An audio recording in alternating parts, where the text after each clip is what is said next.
çok əzizlərim. Xeyrsizdən niyə xeyr gözlərim? Ürəyimdən adını təmizlədim. Yaşatdıqların mənə bəs ihtiyar. Ürəyimi ona etdim əmanət.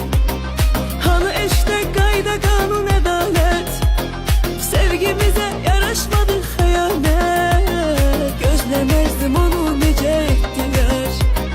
Sağ ol var ol deyib, sağollaşıb getdi yar. Bu ömrümü yeyib, halallaşıb getdi yar. Başı daşa deyib, geri gelmək istəsə ona bin bin, mənim üçün bitdi yar. Sağ ol deyib, sağollaşıb getdi yar. Bu ömrümü yeyib, halallaşıb getdi yar. Başı daşa deyib, geri gelmək istəsə ona